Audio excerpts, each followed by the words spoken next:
everyone, Awesome. and absolutely.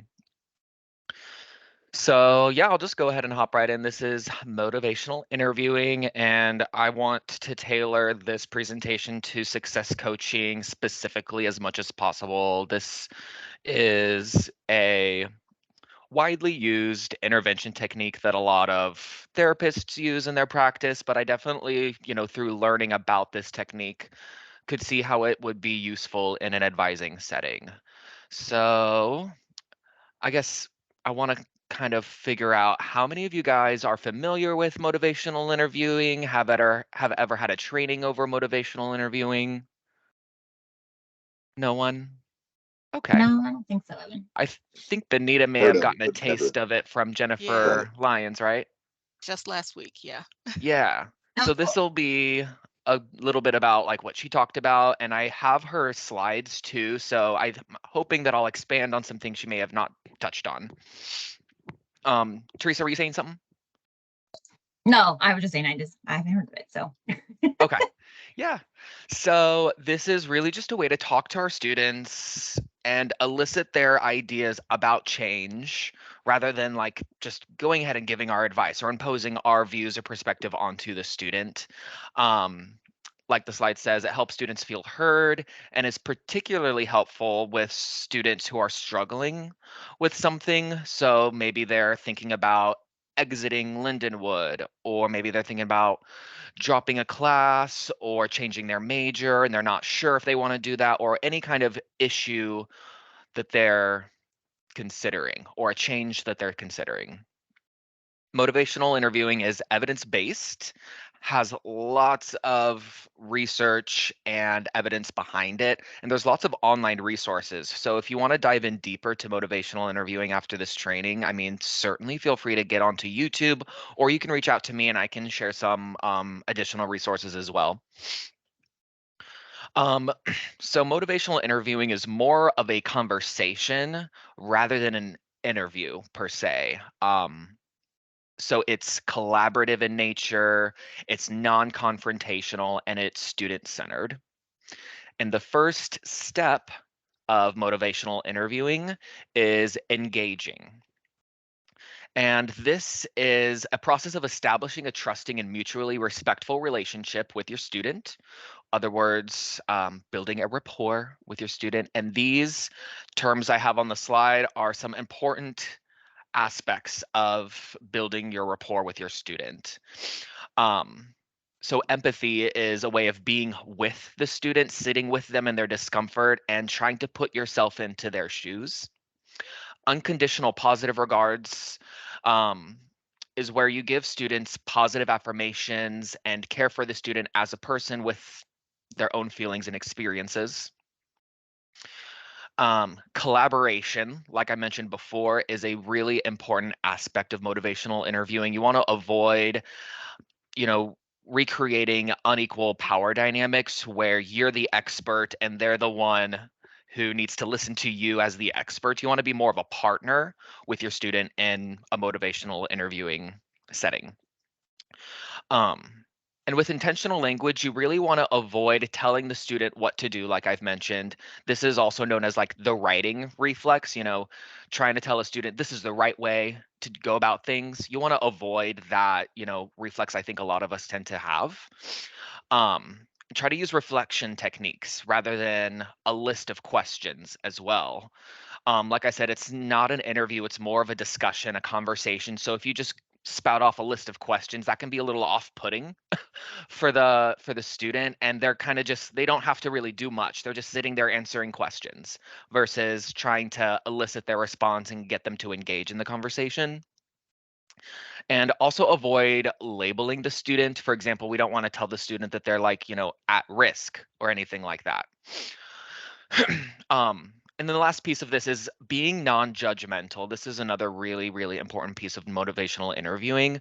So, like I've said before, you want to avoid placing your own judgments or desires onto the student. Try to be supportive for the student's reasons for change by respecting their autonomy, potential, their strengths, and their perspective. So overall, just try to make them feel welcomed, comfortable, help them feel understood, um, and hopeful. and that their goals and your goals as a success coach are mutual. And the second step of motivational interviewing would be focusing. So this is really just kind of figuring out what the change is that we want to work on. This is an ongoing process, throughout the motivational interviewing process of maintaining the direction of your work. So first, the agenda needs to be set by the students' goals and priorities, as well as our goals and priorities and the institution's goals and priorities. Like we'll be meeting with students, especially if they're struggling with academics, they're on academic probation, academic suspension, financial aid suspension. Those are things that will need to be kind of taken into consideration, obviously, when agenda setting. But we really want to do as much as possible with letting the student take the lead. So does the student want to focus on being more successful in the next semester or getting off academic or financial aid probation, changing their major, passing a difficult course, retaking a difficult course, things like that? And then what does the student need to know? Like, what are some relevant policies or other important information that they should know related to their goal? And it's best to make that short and specific. And assessing the students' readiness for change, we're going to talk about this a little bit more later in the presentation when we talk about asking the student scaling questions or using like an importance ruler. I don't know if you guys have ever, used an importance ruler before, if you're familiar with that term, but we'll get to that here in a little bit. And like I said, we want to be more of a partner or a guide rather than simply following the student or directing the student. So listen to the student's hopes and desires and use your expertise as a student success coach to help them get to that goal or get to that change.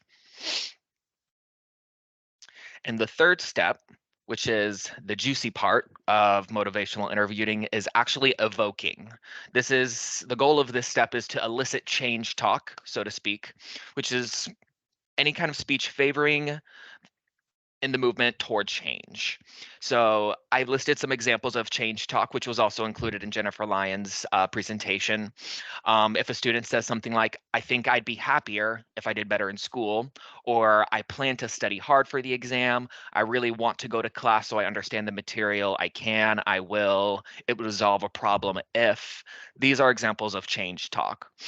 And sometimes it may be difficult to elicit change talk with your student. So I provided some examples of some open questions that can evoke that change talk.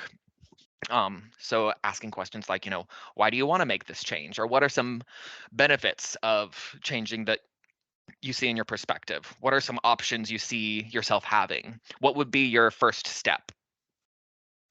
So I like these questions a lot because they're open-ended questions. They require more than just a yes or no answer. It gets the student thinking and will hopefully, elicit some examples of this change talk I mentioned above. So I'm going to go over a few examples of how we can elicit change talk and some important aspects of this third step of evoking change talk. So this is a really important piece of motivational interviewing, and this can really help elicit that change talk. It's called using your oars, so to speak. This is a really popular term in motivational interviewing, and oars is an acronym that stands for open questions, affirmations, reflections, and summary. And so this is something that you can use in all steps of motivational interviewing, whether you're in the engaging step, focusing step, evoking step. So open questions, like I said, calls for more than just a yes or no answer, and it encourages the student to talk about their thoughts, their experiences, their goals. And affirmations is another important part because this really builds the student's sense of self-efficiency, self-confidence. So after you ask some open-ended questions and the student starts talking about their thoughts and goals and experiences, start providing them with some genuine recognition of their accomplishments or their past attempts. So something like, the work you're doing is really hard in statistics. Like I know I went through statistics. I barely got out of there. I know it's hard for me. So I know other students, struggle with this as well. And I know you're working really hard is an example of an affirmation. And you can come up with these, on the fly, kind of whatever fits your student's situation or their experience. And I think the important part of affirmations is, oh, I'm sorry, I meant to click over there. There, now you see the or slide. So affirmations do really need to be genuine. You don't want to come off, ingenuine, because this is, like I said, it's really supposed to help the student build their sense of self-confidence and self-efficacy, right? And reflections. These are not really questions. Reflections are statements based on what the students have already said to you. So you're not going to repeat what the student said exactly back to them like a recorder. You're going to kind of want to restate what they said to try to make sure that you're seeking accuracy of your understanding of what the student's saying. Because the student's going to talk about, like I said, what they're thinking, feeling, experiencing when you ask those open-ended questions, and you're going to want to reflect what you heard the student say back to them in a statement, and try to leave room for inaccuracy whenever you reflect, saying things like, it sounds like, you're really struggling with XYZ, or it sounds like you're experiencing this and that's really frustrating for you. Is that right? Kind of leave room to be inaccurate in your reflection so that the student can, correct, what you restated to them, just to make sure that you're both on the same understanding of what the student's, thoughts and goals are. And this really helps convey empathy to the student and really help the student feel that you actually do understand what they're going through and you're kind of putting yourself in their shoes. And then a summary is basically a longer type of reflection that kind of incorporates more than one of the student statements. And we're going to go into some examples of these types of things next. We're going to talk about some examples of reflections, some examples of open-ended questions, and some specific techniques that you can use within motivational interviewing outside of ORS. Any questions so far? No, I just want to give a quick, this is great, Evan. Sweet. This is really good. Well, y'all had even gotten to the good part yet. So Love it. but And I but was yeah, going to use the word home run so far. So yeah, great to know.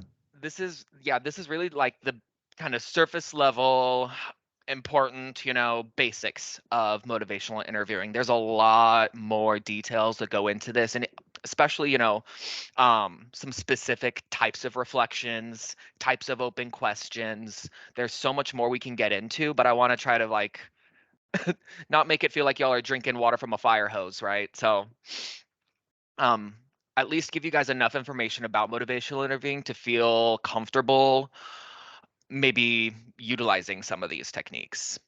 So this is something that I find really helpful. This is an importance, confidence, or readiness ruler. I also refer to this as asking some scaling questions, because you're going to ask the student, from a scale of 1 to 10, how important is passing your statistics class next semester? So that's what I mean by scaling questions. It's going to be anywhere from 1 to 10, and it's going to be important to define, what does a 1 mean? What does a 10 mean? So, you know, how confident are you that you will pass your statistics class? I'll keep using that example. 1 being, you're not really confident at all, not thinking that's going to happen, or a 10 being, I'm super confident that this is going to happen. I'm dedicated to this change. And the student will give you their response. And let's say the student said, I'm feeling like a 7 confident wise with this. It's going to be really important, this piece at the end, these last 2 questions. So if the student says 7, ask them, well, why didn't you give yourself a lower score? Why didn't you maybe score yourself a 5 or a 6?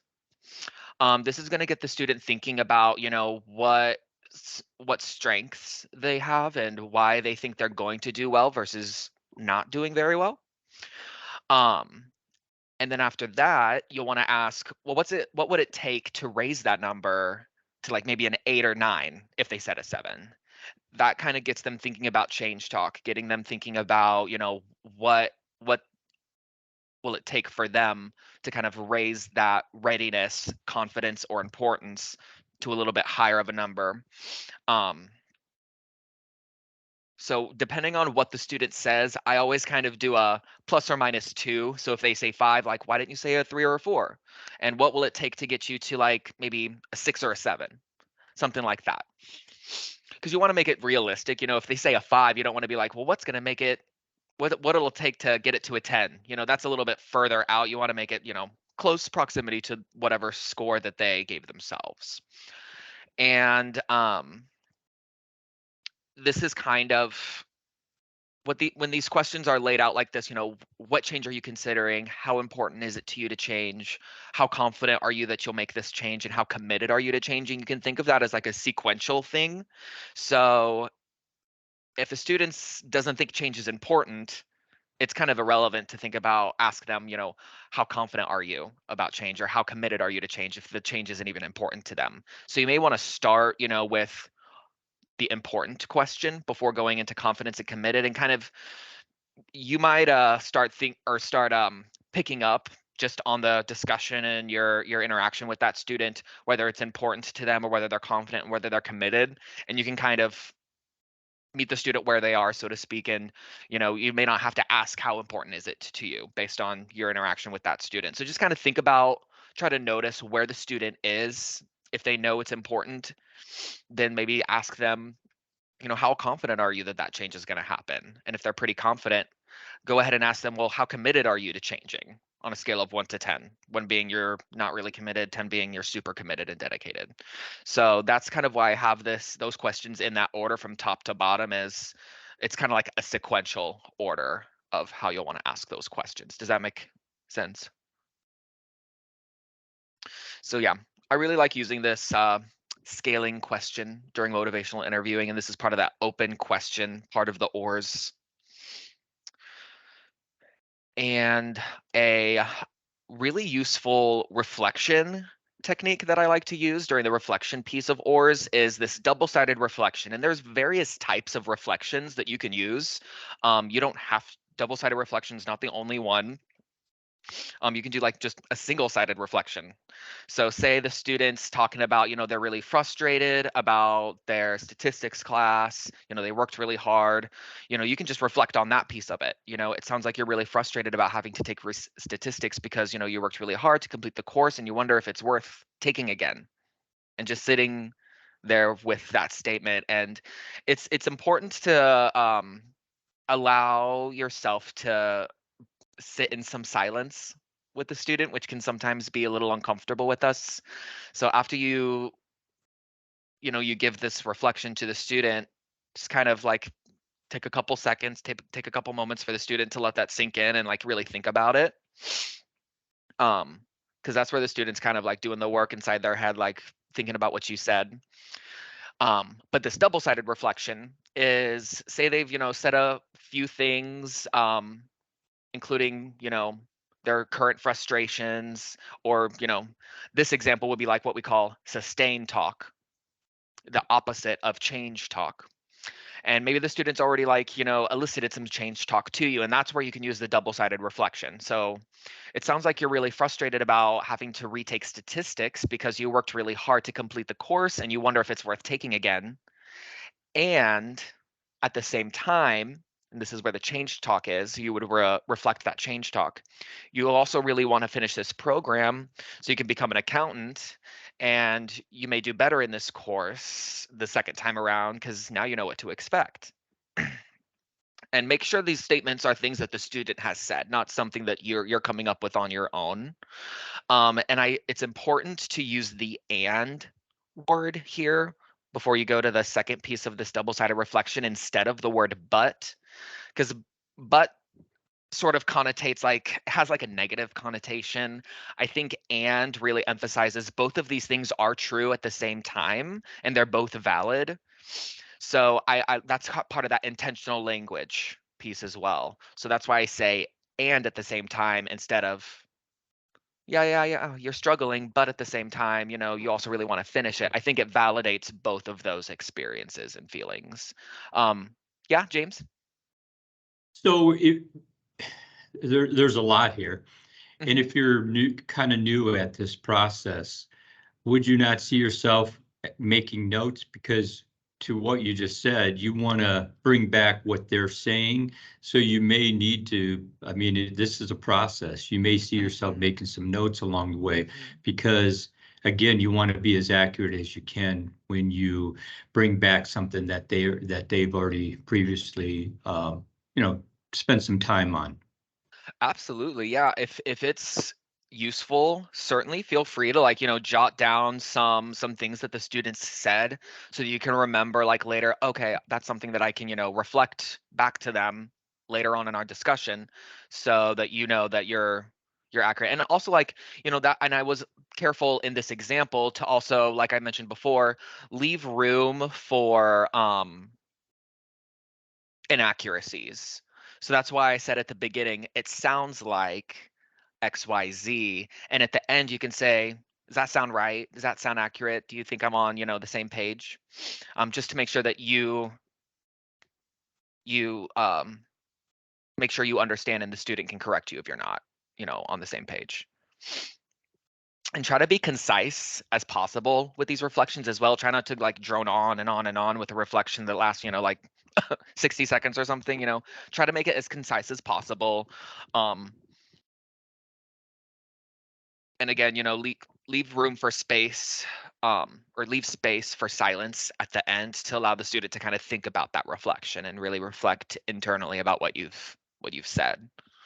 Can I add something or just jump in here real quick? And just I agree completely. Like you said, don't go on and on and on. There's a tendency to talk at people in life, Yes. and the person doing the talking is the person doing the committing. So Yep. I completely agree. Let them do the talking because then they're committing to the goals that they're speaking out. Mhm. You know, Mhm. and this approach, oh my goodness, this reminds me so much of admissions. You would have I this was thinking about admissions while I was making this. it, Yeah. so not to derail the conversation, but I want to talk to you about maybe doing this for the admissions team. But and then Sure. Jim, you brought up notes. I agree. I want to up the ante on that. Put those notes in Linden Circle. that way, if your teammate has to take over for you, if you're sick or you're on vacation, they can have a grasp on the situation with your Mhm. student. So anyway, sorry, keep going. This is fantastic. Yeah, that's a really good thought actually. I hadn't thought about that, like including some of these like reflections you noticed the student mention in some Linden Circle notes. Then, like if some other student or professional is working with them, they kind of have an idea of what the student's experiencing, what their motivations are, and things like that. But yeah, I like using double-sided reflections in motivational interviewing. And like I said, there's so many types of reflections. So you can get like super deep into this. And I wonder if it'd be useful for us to like find an expert to kind of go into like the more in-depth motivational interviewing techniques. But yeah. So another technique you can use in motivational interviewing is this decisional balance. Is anyone familiar with a decisional balance worksheet or a okay. This is basically a pros and cons list. It's nothing, complex or crazy. Before I start this video though, he's the speaker is going to mention the word ambivalence. Ambivalence is really common and with students who we might be using this technique of motivational interviewing with. Ambivalence is really like a state of mixed feelings or contradictory ideas about should I change, should I not change, I'm not sure, you know kind of that uncertain feeling when it comes to thinking about change. I wonder how well this is gonna appear. Okay.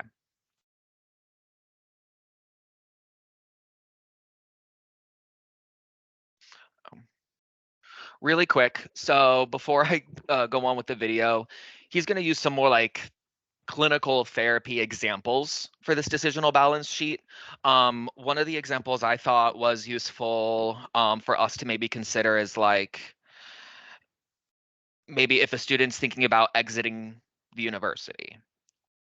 So maybe thinking about that specific example, like if a student's coming to you thinking they're going to leave, but they're not sure if they're going to leave or not, and they want to talk about that, this could be a good example for that.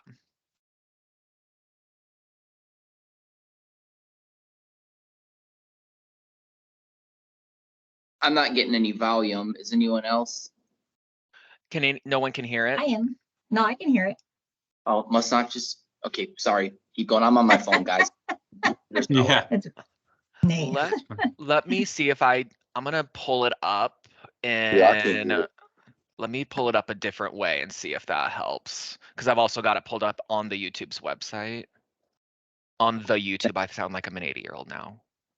And by the way, I'm turning off camera, guys. The It's only because internet's the YouTube's on the internet.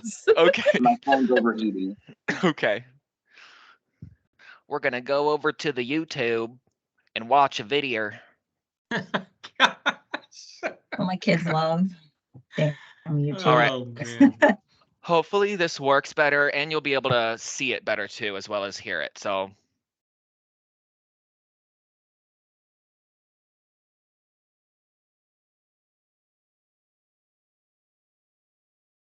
Lost the sound now.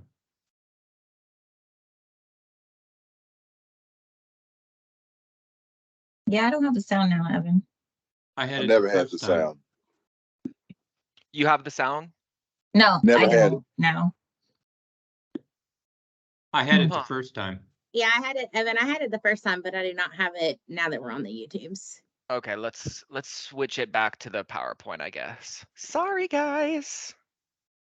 Present in Teams. I don't know what happened to Will though, not getting it. Huh.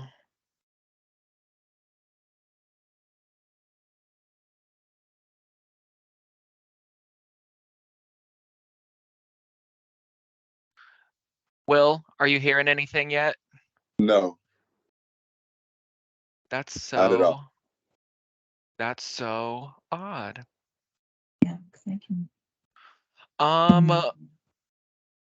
We can only share it, but Yeah, I was gonna say I might just have you guys watch this video after the presentation in YouTube. It's only 10 minutes, so it's really not that long, but it's really good example of how to use this decisional balance. So I'll just like move it to the end and try to like summarize sort of what this is about. I wish you could see it better too. So essentially it's a 4-part diagram.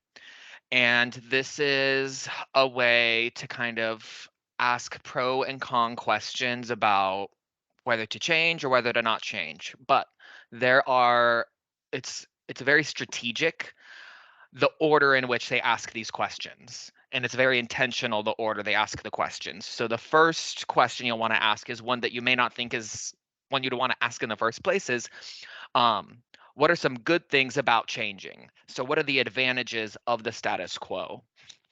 And I don't know if you can see in the video kind of what the numbers are, 1, 2, 3, 4, and what it says in those squares.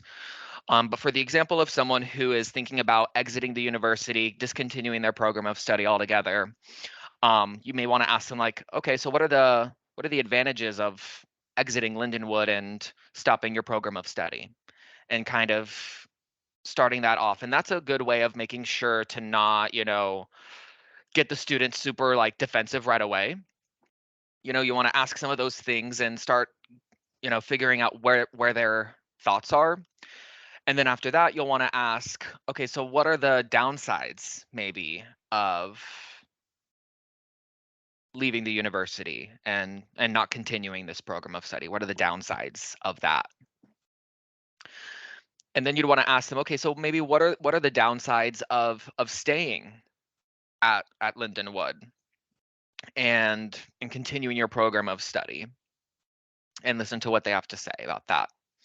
And then the last question, it's always important to end on the change talk, kind of like the double-sided reflection. You start with the sustained talk or the status quo, and then you end the second half of that reflection is the change talk, the part that you're wanting to, the hopefully that they're going to change toward.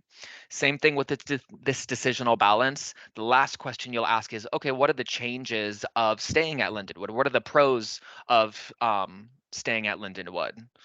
What are the advantages of continuing your program of study and hopefully completing your program of study? So that's sort of the order in which you'd want to ask these questions. And ending on the piece of change talk will hopefully get them to start thinking about the advantages of making that change, rather than ending on what are the good sides of leaving the university type of thing, if that makes sense. Yeah, the SWOT analysis. Yeah, it is very similar to that. And there are a lot of like reasons to go about this and important things to keep in mind as you're going about the decisional balance questions. So I really do encourage you guys to watch this video. Like I said, it's only 10 minutes. It's really not that long. But I think it's really, really good piece of motivational interviewing. And he said something toward the end of the video that I can't remember off the top of my head, but it does kind of incorporate a lot of these pieces of the ORs as well that we mentioned earlier. So I hope you guys watch that video, and I'm sorry the audio wasn't working for some of you guys very well. That's interesting. But anyway, that's the decisional balance. And then the fourth step of motivational interviewing is planning. This isn't always required for motivational interviewing necessarily. For example, in like circumstances with student success coaching, not all interactions with students require a plan for next steps, depending on how ready the student is to make a change, which is their decision. Sometimes these conversations in and of themselves will be enough for the student to decide on their own what they want to do and how they'd want to proceed. And not all students are going to be willing or ready to change. And that's something that we have to acknowledge during motivational interviewing. And in cases where we may have to make that plan, with academic plans, for students who are on financial aid, suspension, they have a negative SAP, they've got to do that plan if they want to get financial aid.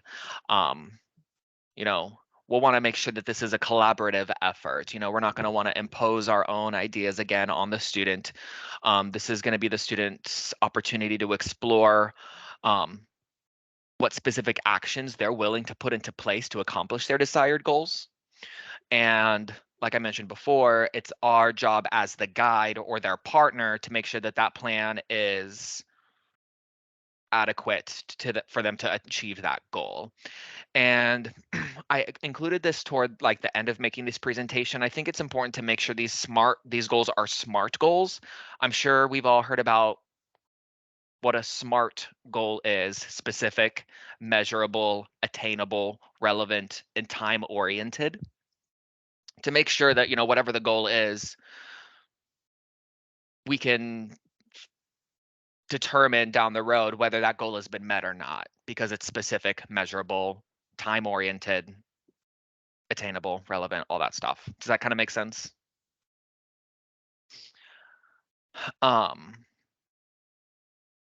yeah, as long as these SMART goals are agreed upon, the student and yourself, then it's an appropriate goal.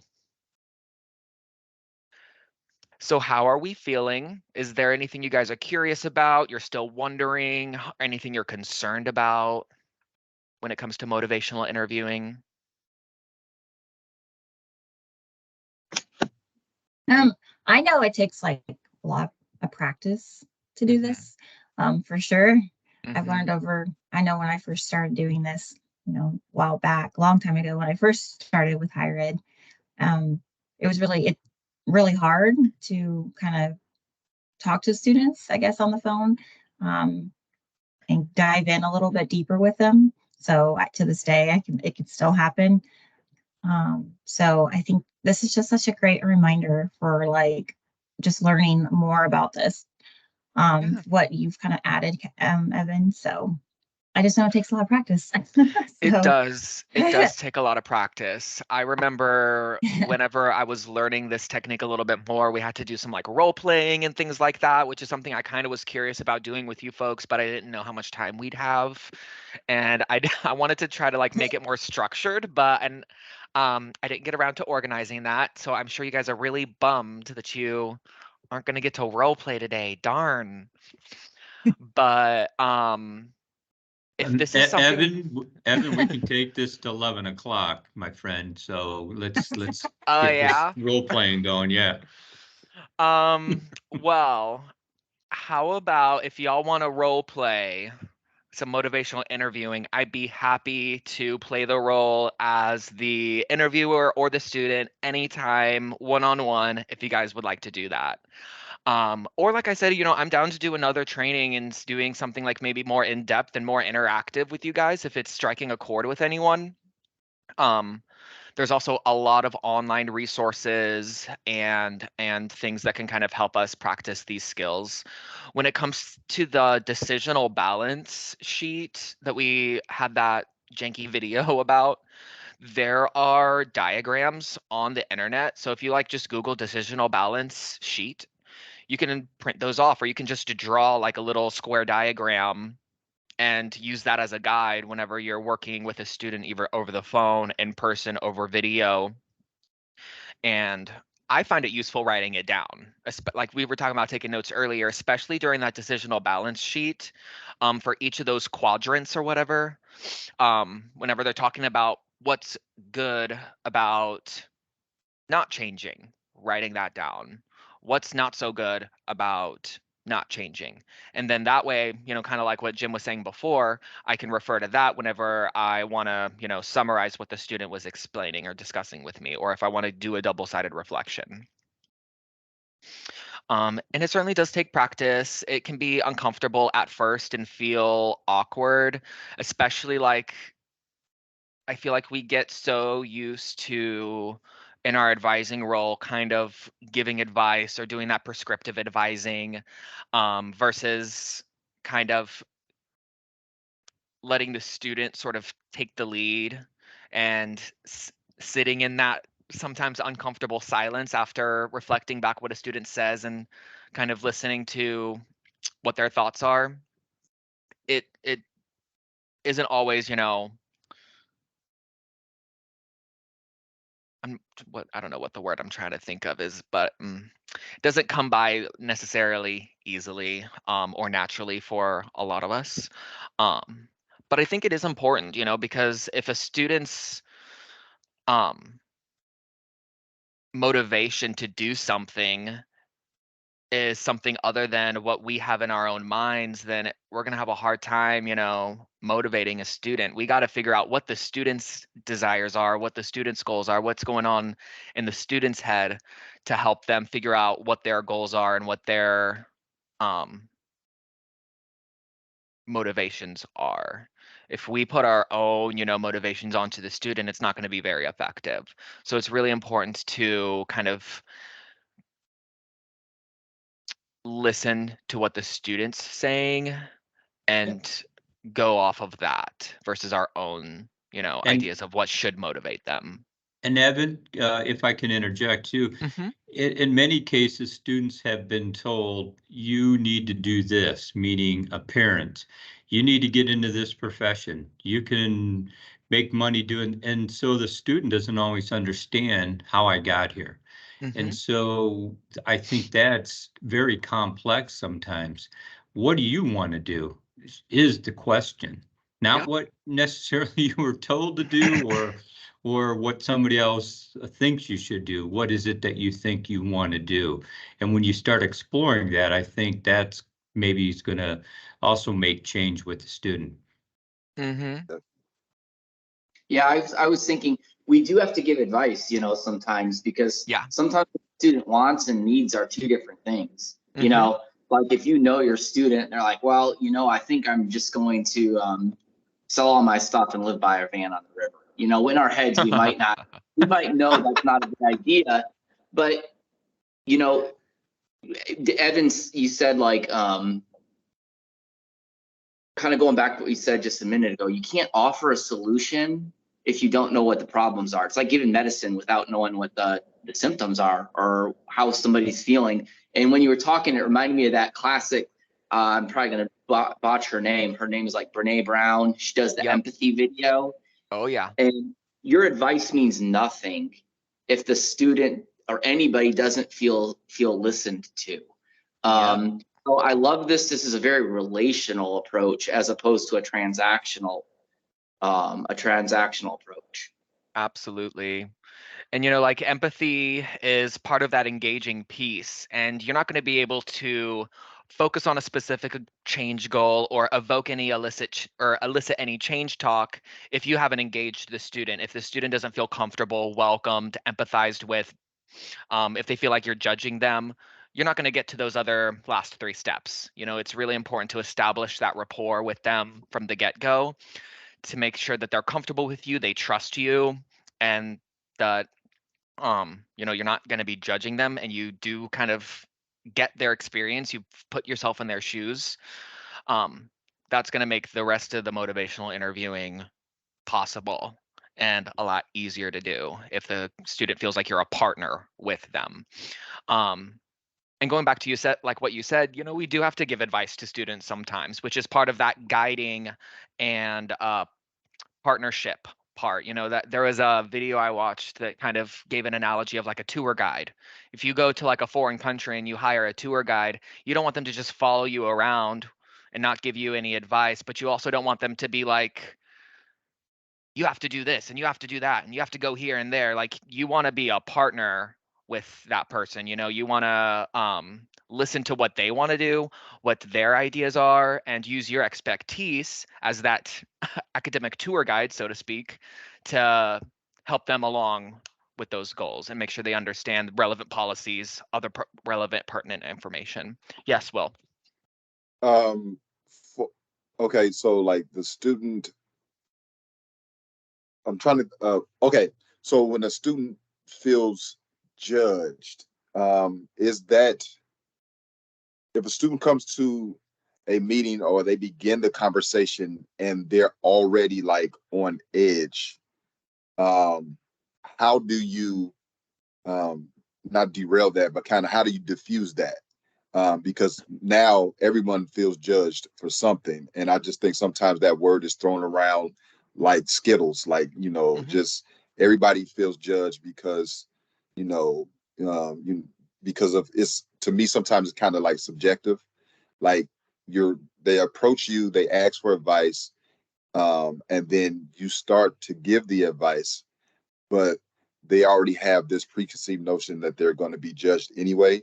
So how do you diffuse that at the beginning so you can, not have to fight through as much foolishness and help them kind of stay on path and things of that nature?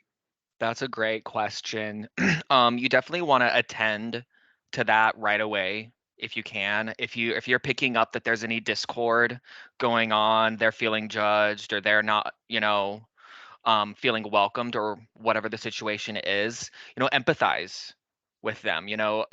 Kind of try to figure out, um, why they're feeling that way, and empathize with that experience, and remind them like, hey, I'm a partner here with you. I'm not here to judge you. This is not a judgmental space, and I understand you may feel that this is something that this may be a uncomfortable meeting, and I want to make it as comfortable as possible because I know this can be really stressful for students, and I want to make sure that I respect your ideas, respect your experiences and your feelings, and as much as possible. So I want to make sure that you feel that I'm a partner with you as much as possible. And you can tell them, if at any point you feel like I'm not a partner with you, and just let me know. Try to, level with them and really empathize with them as much as possible. And if appropriate, also do some self-reflection too during that as well.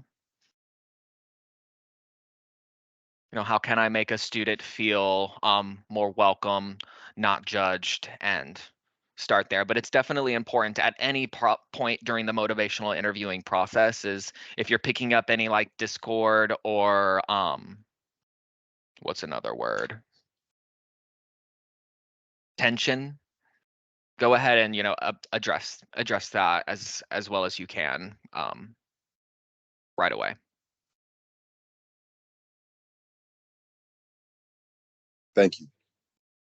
Absolutely.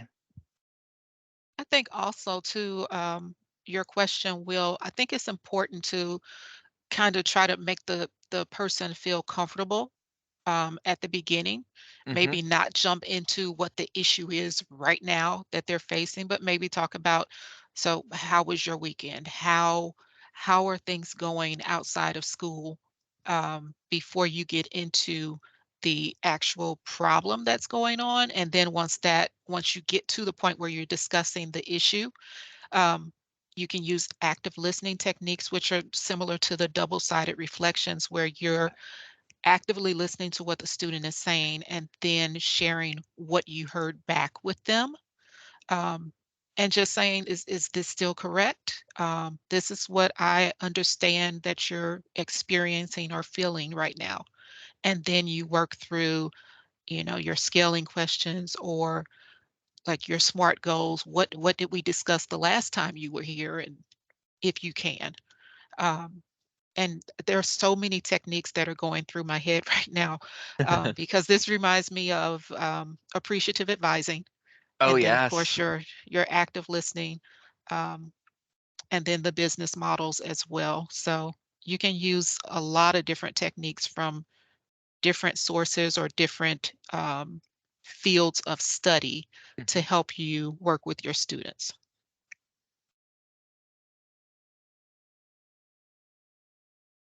Yeah, I like that a lot, Benita. Just starting off light. Don't jump right into the problem solving part.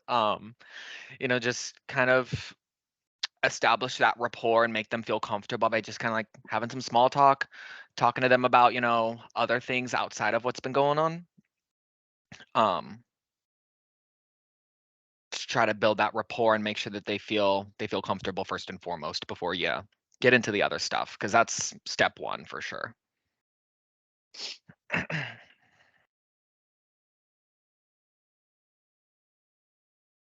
Well, that's all I had today.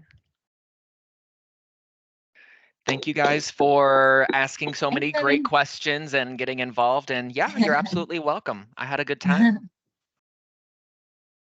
Um, First of all, this is something, again, send out to everybody. And I would take up Evan's uh, saying he can role play with you, because this does have some practice to it. And so that would be a good starting point. Just a couple of quick announcements, and then if anyone else has